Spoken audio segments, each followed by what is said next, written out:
Hey, what's up? It's Scott, the Frozen Gamer, here on a very nice Minnesota night.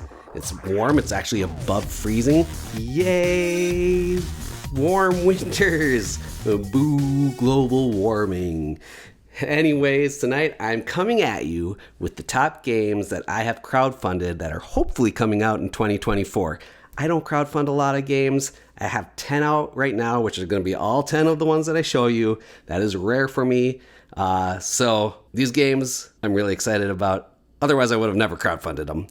Let's start with number 10. My number 10 game that I've crowdfunded for 2024 is an expansion to this game right here. It's Thunder Rolls, the Garage expansion. Not many people know about Thunder Rolls. It's a racing game, a NASCAR game by Richard Lanius. This game is really unique. It's kind of strange for a racing game because it's split up into two halves each turn. The first half of the turn is you're rolling dice and placing them in a style like Las Vegas or Vegas Royale. Each time you place it, you get to move your card just a little bit and get to do something interesting with that move. And then there's a area majority that happens at the same time, but instead of like in Vegas where you collect money, in this game, you get to collect cards. Is the second half of the game, you use those cards and they make you move a lot faster around the board. The Garage expansion adds more cards to the games, adds more races to the games. The main thing that I'm excited about is that it fixes a couple things from this game, which I love. There's always 8 cards in the game, no matter how many players you play with. And if they're not controlled by a player, they're called NPDs, non-player drivers. What you have to do in the game, as is you have to flip over a card for every single time that an NPD moves. And that's not too bad, but the problem is that you have to shuffle these cards constantly because there isn't enough of them. So what they did in this expansion is they fixed it where all cards move off of one card. And that's going to make things so much easier and so much more user-friendly. And I'm excited about that. The other thing I'm excited about is the rule books is being updated a little bit. The rules are actually pretty good. It's just got a lot of ambiguities when it comes to the non-player drivers. And that's constantly looking up on Board Game Geek trying to find answers to that. That is supposedly fixed in the expansion as well. Amongst all the other modules and cards that are coming out in the game, I'm excited about it. That's number 10, Thunder Rolls, the Garage expansion. The number 9 game that I've backed that will hopefully come out in 2024 is The Away Team, The Voyages of Pandora by John Butterfield and being published by GMT Games with their P500 system. And this game is a remake of the game that John Butterfield made in 1981, the year I was born. And it was this huge space epic game where you go around and you explore all these planets and different star systems. There's going to be 7 star systems in this game. He's redone it all. There's like 1,000 pages or text in the game. I don't know, something crazy. It goes up to 80 hours, the campaign. The game was a huge hit back in the 80s. He's redone it. I'm excited that it's John Butterfield. He's done D-Day at Omaha Beach, which is regarded as one of the best solo war games of all time. Just him working on this remake of a game that he made back in the 80s about exploring stars and planets has me super ready to go. And I'm hoping it comes out in 2024. I don't know. This one might be 2025 or later. GMT is kind of interesting once they cross that 500 threshold. You never know exactly how long till the game comes out. I'm hoping this will be 2024, but it might be later, which is why it's number 9. Number 8 for me is the Bronx Expressway by Non-Breaking Space, who is the designer. He uses a pseudonym due to his work, and also being published by GMT Games. So this game is about the Bronx Expressway and the socio-economical issues that came up once it was built. So the Bronx Expressway is a real highway that goes through the Bronx in New York. It was I think it was the first superhighway through an urban area. Back in 1948 it was built. And the game lasts from the 40s through 2000, and it goes through the history of how this highway impacted the area. You play as 3 factions. You can play as the public sector, you can play as the private sector, or you can play as a community, which is like the community organizations. And it's very much in the coin game system, obviously not counterinsurgency. The game is just really, really interesting historically. I lived in Manhattan in Washington Heights for a long time, and I literally walked to the Bronx. I walked to Yankees games. Immediately piqued my interest as soon as I saw the title of the game. It's a unique theme. It's a unique theme because this highway when it was created, it was a very diverse area in the Bronx in the 40s. It had all sorts of immigrants in it. It had Jewish people, it had Italian people, it had Irish people, it had Puerto Ricans, it had African Americans. And when they built this highway, a lot of the housing value plummeted, not surprisingly, and a lot of the white people moved out of the area. And with that, the city unfortunately started to disinvest into the area, and it kind of made it a really not great place. So much so that when Reagan went in the 80s, he was just like disgusted by how bad the city let the Bronx get. And it's just a sad theme. It's happened here in my home state of Minnesota with one of our highways as well. And it's a theme that needs to be tackled, and I'm excited it is. Hopefully this game will come out in 2024. That's my number 8, Cross Bronx Expressway. So number 7 is The Dark Quarter, designed by Evan Derrick from Van Ryder Games, and it's being published, obviously, by Van Ryder Games, along co-publishing, I don't know how to talk, co-publishing with Lucky Duck Games. And that is the reason why I backed the game, solely on that. We have Van Ryder Games, which makes these amazing storytelling games, and then you put it together with Lucky Duck Games, who makes these amazing app-driven games, like Chronicles of Crime. And I am just so excited to see how this is all going to come together with the two teams working together. The game is also based off of Destiny's system, which has already been a big hit. I know it's going to be good. So as long as the story gets put together well, I think this game is going to just be a huge hit. It goes through the 80s in New Orleans, and it deals with all sorts of creepy things: voodoo, vampire hordes, or what do you call vampires when they're all together? Bats? I don't know. Vampires, and all sorts of creepy, dark, underlying crud of living in New Orleans in the 1980s. It looks scary and fun, and it should be just a great game. So number 7 is The Dark Quarter. Number 6 for me, for games that I've already backed for 2024, is Lords of Baseball. And I think this game should be coming fairly soon. It's designed by Robert Gemelli and Max Gemelli, which I believe is a father and son team. It's being published by L4 Studios and Mr. B Games. This game is a baseball-themed game. Of course, it's in the title, but it's set back in the turn of the 19th century. So early 1900s, it's all themed with baseball teams back then. I love baseball games. Probably my most played game of all time is Dynasty League Baseball, which is a baseball simulator game and the kind of game that Stratomatic Baseball is. But I think Dynasty League Baseball is better. But I'm getting off track. Lords of Baseball is not that. It's not just a simulation, dice rolling, chart looking game. It's actually where you're managing the team. You want your team to win as well, but you manage your team through 3 to 7 seasons, depending on the length that you want to play. I saw this game when they were first pitching it. I found it, I don't even remember where I first saw it, but I saw it early on. It didn't have any description or anything on Board Game Geek. I've been following it though because I loved the idea of it. As it has progressed, I immediately backed it when it got to their crowdfunding, and I'm just really, really, really stoked to have this game in my hands. So what's really cool about what they've done with the production of the game is everything looks like it's from the 1900s. They've gotten all their art is just really old-fashioned looking. I know they made the game to be like almost like a cigar box. The box is supposed to be like an old cigar box type of look to it. They even got, if you backed a certain amount, you could become a player, and then they like Photoshopped people's heads into these old like black and white old-timey baseball photos, which is kind of fun. So this game, I love the idea of managing sports teams, and that's what this game does for my favorite sport, which is baseball, and that is why I backed it, and that's why I'm excited for it to come out in 2024. Number 5 for me is The Old King's Crown, designed by Pablo Clark, published by Eerie Idle Games. Now this one just finished crowdfunding recently, and it just snuck in at the end of the year here, and it should be out in 2024 though. What this game is about is that the old king has died, and these different factions are coming in to try to take his crown. And it is a lane builder, or not a lane builder, but a lane battler. So you put cards out in the lanes and they all battle each other. You get points or whatever. You enhance your clan by winning those battles, and then different effects like kind of screw things up as well through those battles. The main thing, though, the main reason I backed it and it caught my attention was the art by designer Pablo Clark is also the artist in it, and it is just gorgeous. When I was a kid, there was a book called Drummer Hoff that I used to read, like a young toddler book, and I always love the art in it. And this kind of reminds me of that, except in modern, not like 60s or 70s art look. It's like modern art, but kind of has that same feel to me, and it just immediately brought me in. It's gorgeous. It's so gorgeous. I actually set one of the pictures that I got from funding the game as my wallpaper for my computer because I just like looking at it so much. It's just stunning.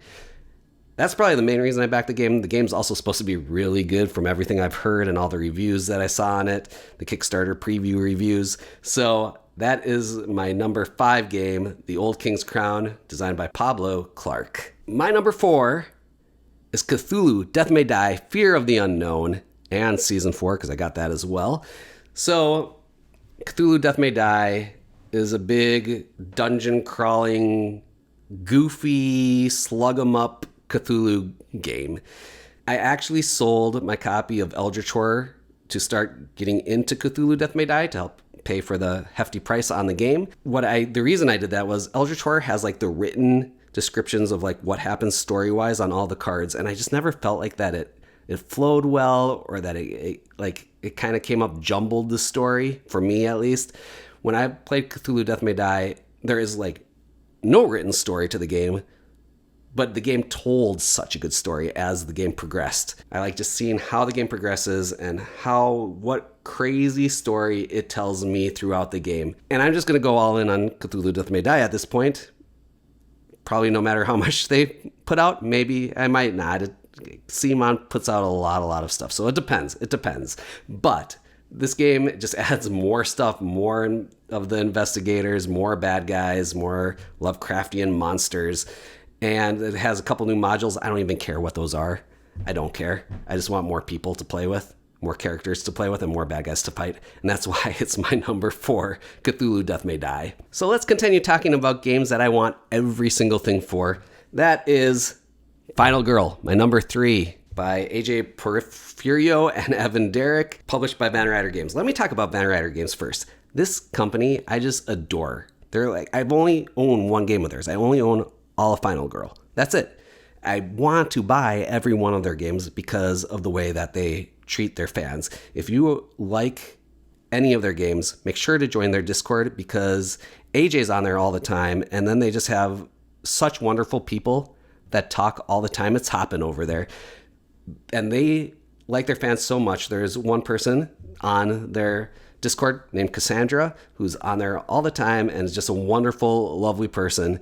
And because of how devoted she is to Van Ryder Games, I think this is why they did it. They actually made her one of the final girls in Series 3. I don't think she asked about it. I think they just did it out of the kindness of their hearts, and that means a lot. And they're just seem like really good people from what I've seen. So what does Series 3 have in it? They have a Terminator-like feature film. They have a Hellraiser Pinhead-like feature film. They have a Stranger Things feature film. They have a Saw feature film, and they have a Quiet Place feature film. I love horror movies. I love this game. If you don't know the game, basically you are a final girl and you're trying to save victims while also killing the big baddie.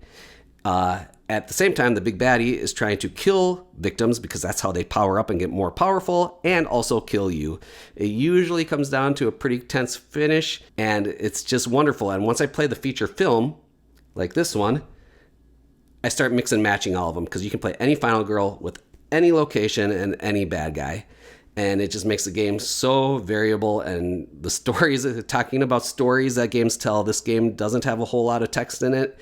And it just tells the most wonderful horror movie stories, because it feels like you are playing a horror movie. I just actually played this one tonight. This was a special feature that they came out with. So I played as Mrs. Claus versus Krampus. I had him right down to the end. I had him down to like 2 lives left, and then he gained some back, and then I couldn't defend myself enough, and he beat me right at the end. I didn't save one dang elf in the game. He killed all of them.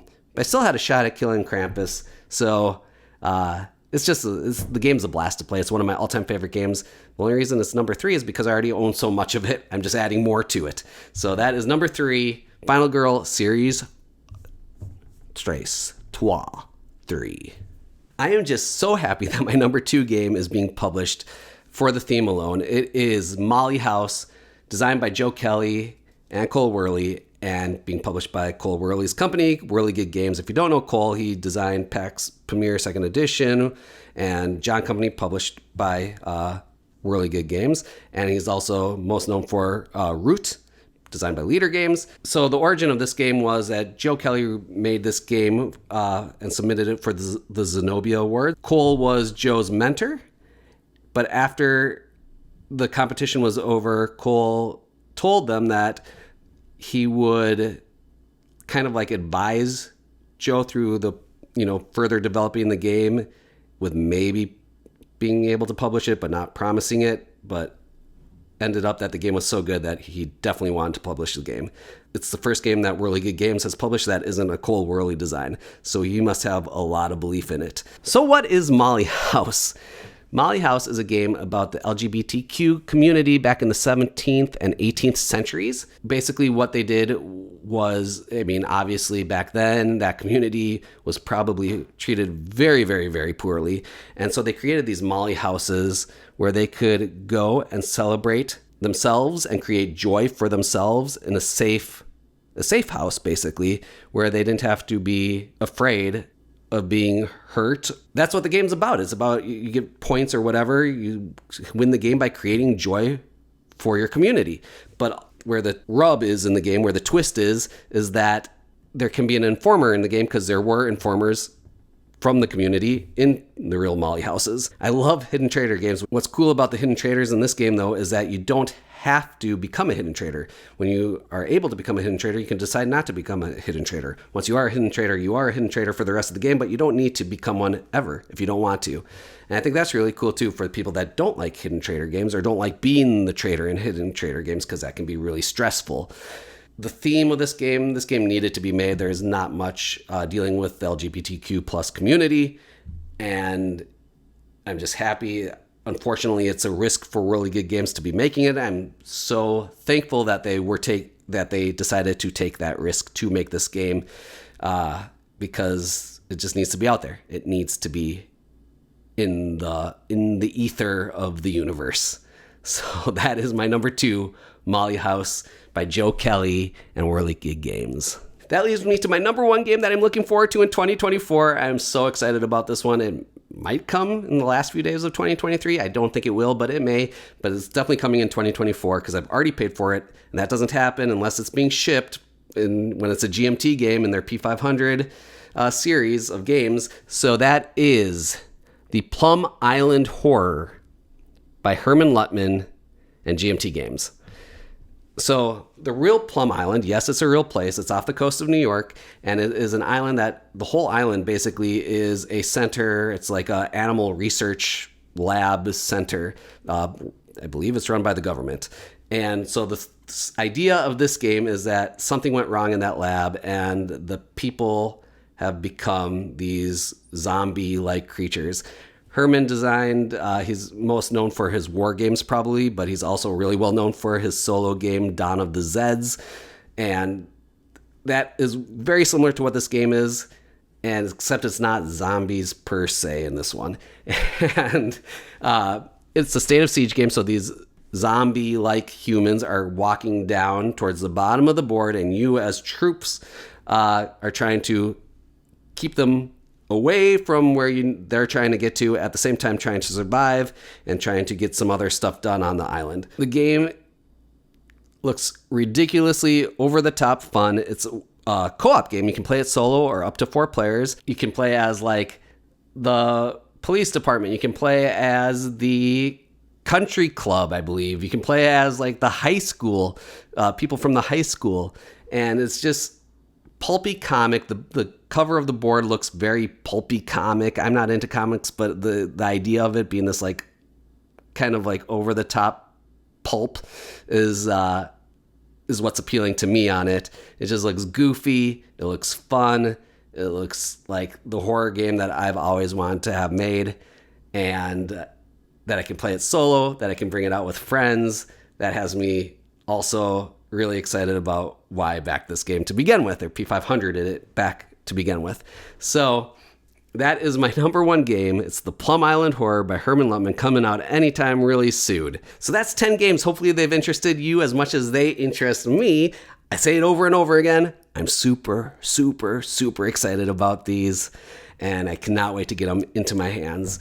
That is it. That is it, folks. I will see you next time. Peace. Stay cool.